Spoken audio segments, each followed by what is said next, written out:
Anda kembali menyaksikan Economic Update bersama saya Andi Syalini. Dan saat ini saya masih bersama dengan Wakil Menteri Lingkungan Hidup dan Kehutanan Bapak Alu Dohong. Pak Alu, kita lanjutkan lagi perbincangan kita. Ya. Pak Alu, saat ini kita sudah memasuki semester kedua. Seperti apa Pak capaian dari Kementerian Lingkungan Hidup dan Kehutanan, baik sepanjang semester pertama dan juga dalam 5 tahun terakhir Pak? Ya, kalau kita bicara capaian KLHK, sebetulnya sudah banyak yang kita capai. Ya. Saya bicara dulu misalnya dari kemampuan kita mengendalikan deforestasi dan degradasi hutan. Kita tahu sampai 2022 akhir kemarin kita mencapai tingkat deforestasi yang terendah dalam sejarah kita. Itu kurang lebih 102.000 hektar ya per rata-rata per tahun. Itu satu. Kemudian yang kedua terkait karhutla, kita sudah menunjukkan kinerja yang luar biasa di dalam bagaimana langkah-langkah permanen di dalam mengatasi karhutla kita ya. Jadi karhutla dari tahun ke tahun cenderung menurun ya, baik jumlah titik panas atau hotspotnya maupun fire spotnya termasuk luasannya. Jadi ini juga prestasi yang luar biasa, tapi bukan hanya prestasi KLHK ya, tapi kerjasama tadi, kolaborasi para pihak. Ya. Kenapa? Kita sudah punya langkah-langkah permanen ya mengatasi karhutla. Pertama kita lakukan upaya-upaya pencegahan lebih awal. Mitigasi. Ya, kemudian kita lakukan koordinasi, rapat rakornas bahkan yang dipimpin oleh yang terhormat Bapak Presiden setiap tahun. Kemudian rakor di daerah, kemudian apel siaga, kemudian dilakukan analisis ya, analisis itu hotspot, lokusnya dan sebagainya, kemudian melakukan patroli rutin juga. Nah kalau terjadi kebakaran, misalnya kita lakukan kombinasi pemadaman udara, darat gitu ya. Bahkan kita sekarang memiliki teknologi modifikasi cuaca. Artinya kita bisa kalau bibit awannya kuat, kita bisa menciptakan turun hujan gitu ya, menambah curah hujan. Yang ketiga terkait tadi saya bicara perhutanan sosial, Mbak. Target kita itu kan dulu kan penguasaan pengelolaan hutan ini sebagian besar kita banyak korporasi.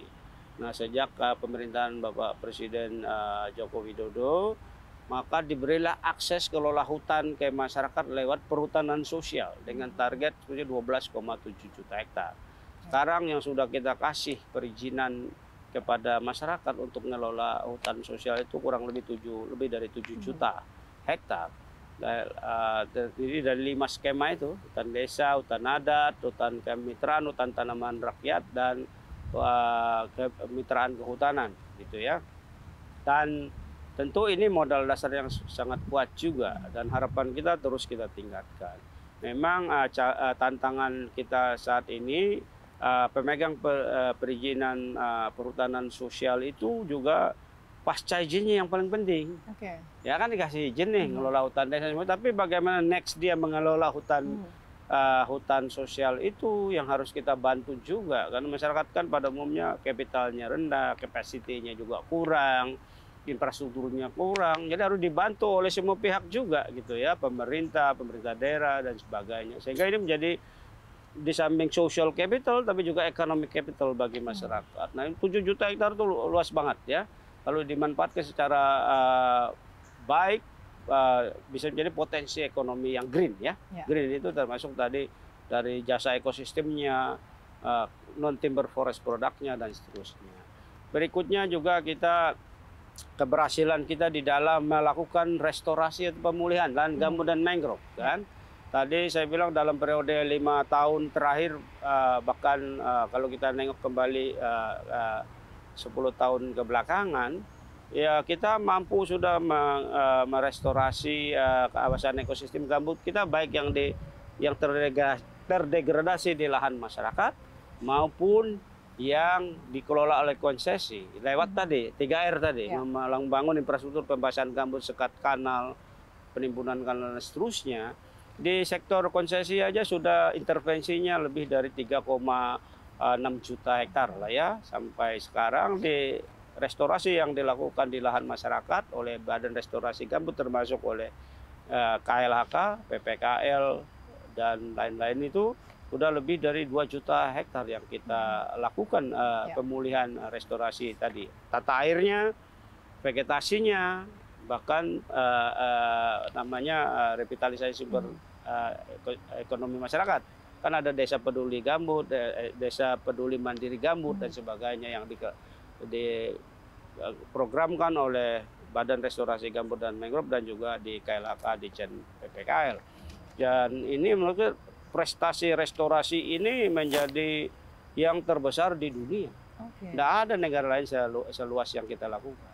Itu gambut, belum mangrove. Mangrove kita punya target 600-an ribu hektar yang harus kita restorasi dan sudah kita lakukan, apalagi ada badan khususnya tadi dengan kerja-kerja dengan masyarakat, pemerintah daerah dan lain-lain. Kemudian keberhasilan terkait bagaimana merubah mindset mengelola sampah. Jadi kita dorong sekarang sampah itu menjadi program circular economy. Wah, dulu sampah dianggap masalah, dianggap beban, sekarang dia bahkan menjadi sumber baku baru, bahan baku baru yang bernilai ekonomis. Sehingga diolah sampah itu, memperbanyak bank-bank sampah, kita tingkatkan banyak pengolahan sampah ya. TPA sekarang open dumping sebetulnya tidak kita izinkan lagi. Tapi bagaimana TPA-TPA yang ada kita lakukan landfill mining namanya. Landfill mining itu menggunakan lagi bahan-bahan yang ada di situ untuk bahan ekonomi atau sumber daya baru.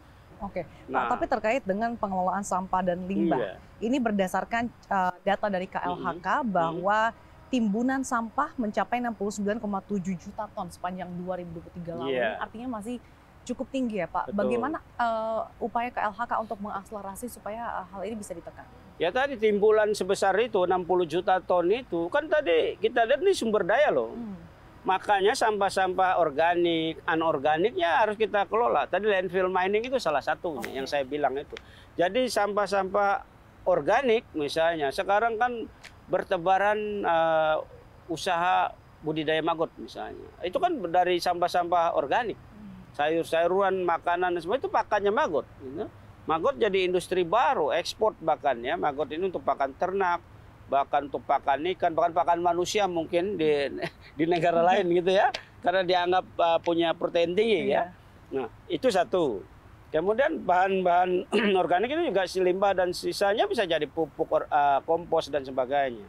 Yang non organik seperti plastik, ya metal dan sebagainya, ya kita olah kembali jadi bahan baku. Plastik kan sekarang kita kan ada kebijakan peraturan Menteri Lingkungan Hidup 75 2019 ya tentang apa namanya EPR ya, Extended Producer Responsibility. Artinya produser kemasan mineral misalnya wajib dia mengambil kembali sampah-sampah dia yang dikelola oleh masyarakat dan sebagainya untuk bahan bakunya kembali gitu ya. Karena kita butuh bahan baku plastik yang banyak. Jadi diambil kembali namanya istilahnya apa ya? Bukan take over ya, apa recycle, Pak. Bukan. Ya, pokoknya responsibility-nya ngambil kembali deh bahan-bahan yang hasil produksi kemasannya. Nah, itu untuk mengurangi sampah plastik. Kemudian yang kedua yang metal dan sebagainya. Jadi menurut saya ya tadi kita lihat lagi sampah ini tidak aja jadi sumber masalah. Sumber masalah kalau tidak diolah, tidak dimanfaatkan, tidak dikelola. Dia menjadi berkah kalau jadi nilai ekonomi, kan begitu ya. Konsepnya circular economy. Ya itulah circular economy. Kalau dulu kan linear economy. Produce, consume, dispose. Tapi ini sudah diberlakukan, Pak? Sudah. Jadi bahkan banyak inisiatif-inisiatif masyarakat sekarang buat pilih sampah ya. Terus ada bank sampah ngumpulin. Nah, jadi off-taker-nya tadi ya, off-taker lah bahasa ininya ya. Perusahaan-perusahaan yang besar yang membutuhkan bahan baku besar seperti air kemasan, dia bisa ngambil dari hasil olahan sampah produknya dia. Begitu juga metal dan sebagainya. Daripada kita import, betul nggak? Betul. Bahkan jadi, sekarang yang kita ke depan itu waste, electronic waste. Kita nih potensinya besar, handphone, komputer dan mana-mana. Kita buang ke lingkungan bisa jadi masalah. Di Jepang sudah ada yang namanya mining electronic waste. Jadi ada emas di situ, ada metal, ada perak, ada macam-macam diolah kembali. Itu gimana Pak rencana itu? Apakah memang sudah Ya kita ada mulai. Saya kemarin melakukan bilateral dengan Wakil Menteri Jepang di Tokyo ya beberapa bulan yang lalu. Bahkan Jepang bersedia membantu kita 4 tahun sebetulnya untuk bagaimana mengelola electronic waste ke depan. Karena mungkin itu menjadi peluang baru bagi Indonesia. Karena pengolahannya di Jepang, di Amerika tuh costly, Mbak. Karena biaya tenaga kerja mahal. Kalau kita mungkin agak murah. Kita punya pelabuhan dan sebagainya. Nah ini kalau electronic waste ini dikelola, memang kita tidak boleh mengimpor limbah B3 ya. Tapi kalau limbah-limbah elektronik yang tidak berbahaya, tidak kategori B3, menurut saya Indonesia bisa jadi peluang ke depan. Karena itu menjadi new material ya. New resources untuk pengembangan produk-produk komputer dan sebagainya juga ke depan. Jadi memberikan added value juga ya Pak ya? Pastilah added value. Kita sendiri mungkin di bangsa kita ini kita masih dalam inventarisasi ya. Berapa sih electronic waste kita se-Indonesia ini? Kan banyak orang punya handphone 5 dan sebagainya, komputer. Ya ini kan kadang-kadang dibuang-buang aja kalau udah rusak. Padahal itu menjadi waste, tapi dia jadi sumber ekonomi baru juga. Ya. Oke, Pak Lu terkait dengan penurunan emisi, Indonesia kan juga berencana untuk menghapus ya Pak penggunaan BBM dengan kadar oktan number yang rendah. Nah ini sejauh mana sih Pak progresnya? Kenapa hal ini menjadi sulit dilakukan hingga saat ini Pak? Ya kita kan terus berupaya ya, terutama bagaimana penerapan baku mutu emisi kendaraan bermotor dengan kategori M, penumpang ya, kategori N, kategori O dan kategori L. Itu kita terus upayakan. Salah satunya tadi beralih dari sumber bahan baku fosil yang beremisi besar menjadi energi misalnya listrik dan sebagainya. Itu terus kita lakukan. Kemudian upaya-upaya kedua lewat uji emisi. Kan kita lakukan sekarang uji emisi secara rutin setiap tahun. Bahkan ada peraturan Menteri LHK sekarang ya nomor 8 2023 tentang penerapan baku mutu uji emisi kendaraan bermotor tadi kategori M, penumpang kategori N, kategori O dan kategori L ya. Itu bagian dari kebijakan yang kita lakukan. Kemudian dalam rangka mengendalikan pencemaran udara karena pengguna dari kendaraan bermotor, kita lakukan pemantauan secara intensif sekarang ya di titik-titik tertentu gitu ya. Misalnya program-program tadi kembali lagi uji emisi kita lakukan rutin, regulasinya kita perkuat. Kemudian yang ketiga kita mengembangkan data SIUMI namanya, Sistem Uji Emisi Nasional KLHK. Dari sampai Juni 2024 kemarin sudah lebih kurang 20.119 kendaraan yang kita lakukan uji emisi Mbak Sasa ya, dengan persentase ketaatan tinggi sebetulnya 88% ya, dan ketidaktaatan justru terjadi di roda 4 solar misalnya melampaui baku mutu emisi, kemudian roda 4 bensin hanya 6% melampaui. Jadi terus kita kuatkan ya. Jadi upaya-upaya penyadartahuan, penegakan hukum, pemantauan dan seterusnya. Kemudian yang terakhir sebetulnya ya pemerintah kan mendorong kendaraan umum berbasis listrik. Orang itu ada MRT, ada LRT, ada kereta cepat. Ya, sekarang setiap lembaga kementerian mendorong bagaimana menggunakan kendaraan listrik dan sebagainya. Jadi upaya ini memang gradually ya.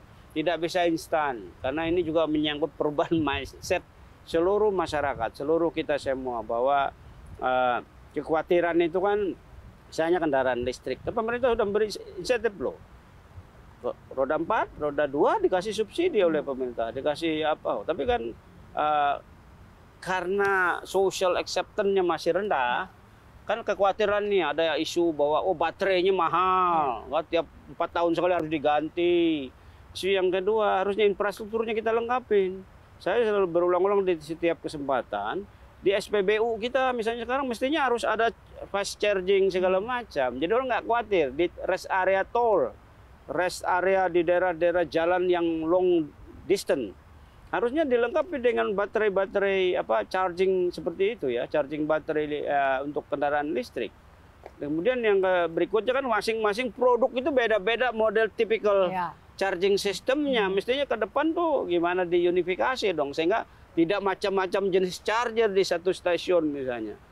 Kendaraan merek ini ya, Pak. Iya, harus jadi infrastruktur harus mendukung juga. Terus yang terakhir tentu sosialisasi, ya, karena kekhawatiran kan, karena mungkin knowledge-nya kan belum lengkap nih tentang manfaat menggunakan kendaraan listrik, bagaimana rendah emisi, itu belum diketahui sebagian besar masyarakat kita. Itu saya kira. Ya. Pak Alu, terakhir Pak, saat ini masa pemerintahan Joko Widodo beberapa bulan lagi akan berakhir. Seperti apa rencana jangka panjang KLHK untuk memastikan keberlanjutan di sektor lingkungan hidup dan juga kehutanan, dan bagaimana nanti Anda memastikan bahwa pemerintahan berikutnya bisa betul-betul mengemban amanah di sektor lingkungan hidup dan kehutanan ini, Pak? Saya nggak bisa memastikan ya, tapi menurut saya langkah-langkah strategik, korektif, policy, action yang kita lakukan sekarang ini kan sudah di track yang positif dan benar gitu ya. Saya yakin pemerintahan baru ke depan pasti melihat itu. Yang kedua, menurut saya Indonesia ini kita kan kalau pengembangan ekonomi kita berbasis resource base yang unrenewable atau non renewable, itu ya memang mungkin kita bisa cepat pertumbuhan ekonomi kita ya, tapi jangka pendek gitu loh.